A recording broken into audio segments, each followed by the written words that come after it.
ભરૂચ જિલ્લામાં આજે સવારે 8 વાગ્યે ગુજરાત રાજ્ય માધ્યમિક શિક્ષણ બોર્ડ દ્વારા ધોરણ 10 નું પરિણામ જાહેર થતા જ અનેક સફળતાની કહાનીઓ સામે આવી છે.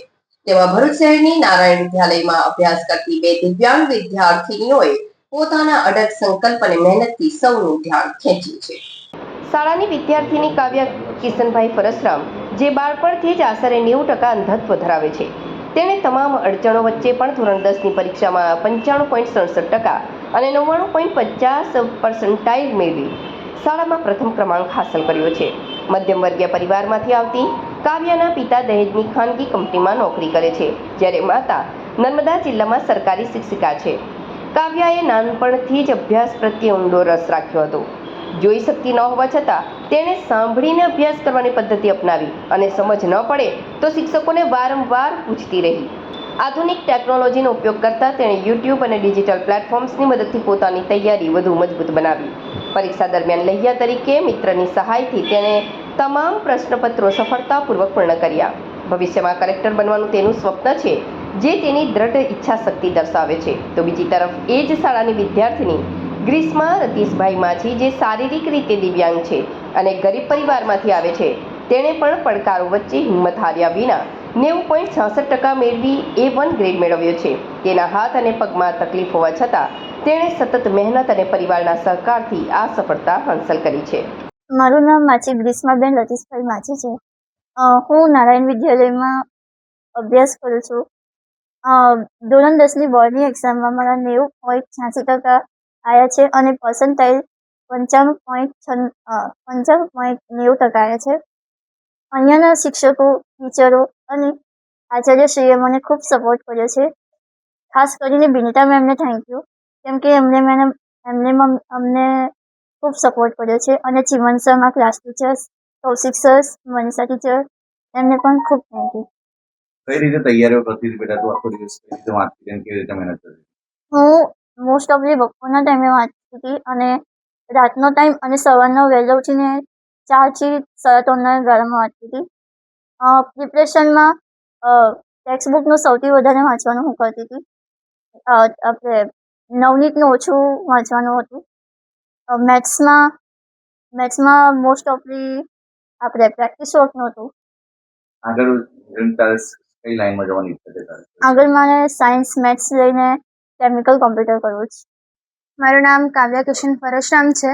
મેં હાલ જ 2026માં બોર્ડ એક્ઝામ આપી છે, જેમાં મારા 95.67% અને 99.50% આવ્યા છે અને મેં સ્કૂલમાં ફર્સ્ટ રેન્ક પ્રાપ્ત કર્યો છે. કોઈ સબ્જેક્ટમાં વિશેષ માર્ક મેળવ્યા હોય?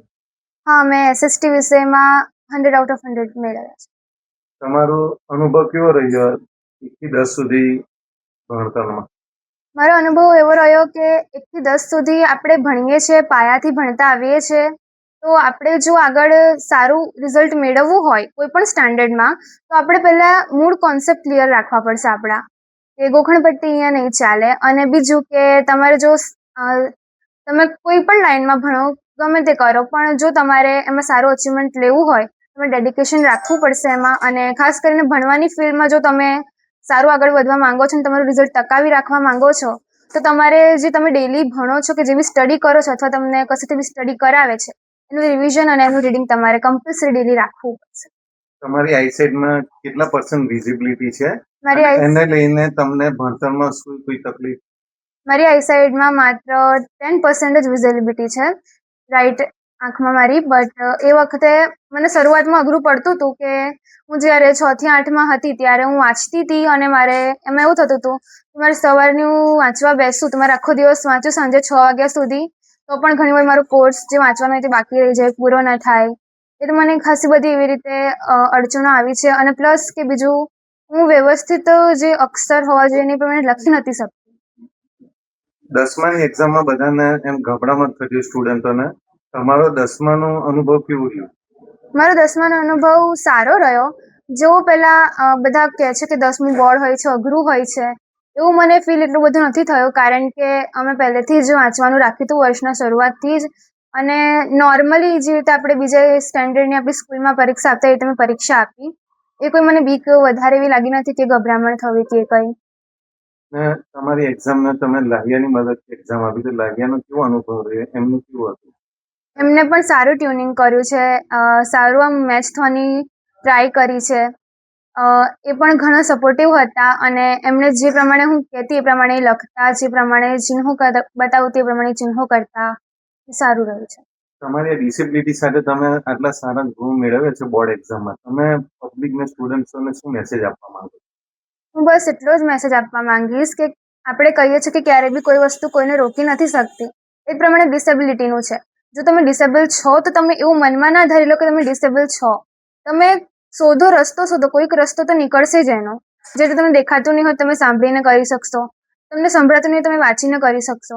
એટલે કોઈ દિવસ પણ પોતાને આમ મનમાં હાર નથી માની લેવાની કે આપણે નહીં કરી શકીએ, કે આપણાથી નહીં જ થાય. આપણે જો એવું વિચાર કરીશું તો આપણે પછી ખરેખર કોઈ દિવસ લાખ પ્રયત્ન કરીશું પણ નહીં થઈ શકે. પણ જો આપણે એવું ધારીશું કે ના, આ બધું છે તો પણ હું કરી શકીશ ને મારાથી કેમ નહીં થાય, એટલે એને પોઝિટિવ વેમાં લો અને એ પ્રમાણે તમે આગળ વધો.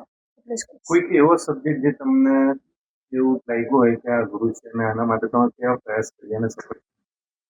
મને સ્ટાર્ટિંગમાં ઇંગ્લિશમાં શોર્ટ નોટ બહુ અઘરી લાગતી હતી, પણ પછી મને ક્લિયર થયું કે શોર્ટ નોટ ગોખવાથી તો નહીં થાય, તો તમારે પહેલાં પાઠની સ્ટોરી સમજવી પડશે અને પછી એના પોઈન્ટ્સ બનાવીને તમે યાદ રાખશો, તમને યાદ રહી જશે. મેં એ રીતે કર્યું હતું ઇંગ્લિશમાં. આગળના ફ્યુચર પ્લાન શું છે તમારે ભણતરને લઈને?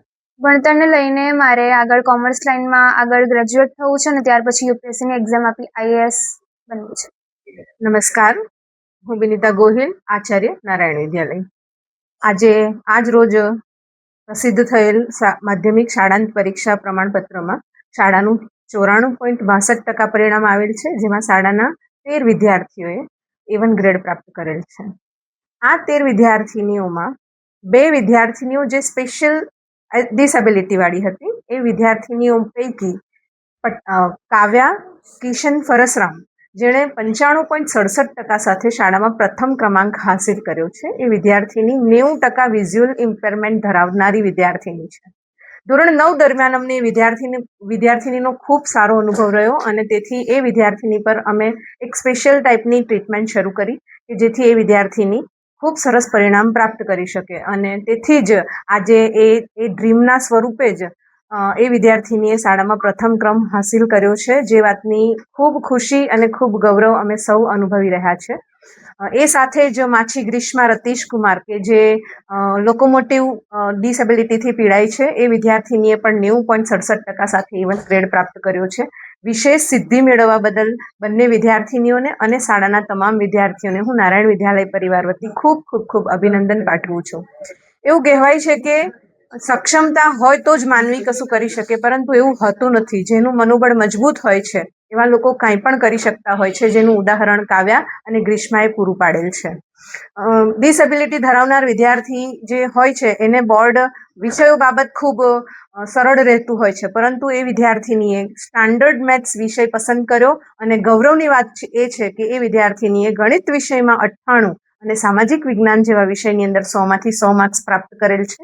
આ ખૂબ સુંદર પરિણામ બદલ હું એ વિદ્યાર્થીઓને ખૂબ હૃદયપૂર્વક શુભેચ્છાઓ પાઠવું છું. ઈશ્વર એમની બધી જ ઈચ્છાઓ પૂર્ણ કરે અને એમને જે ભાવિમાં જે પણ કંઈ કરવું હોય એ બધી જ વસ્તુઓ તેઓ પ્રાપ્ત કરી શકે એવી આજના દિવસે હું હૃદયથી શુભેચ્છાઓ પાઠવું છું.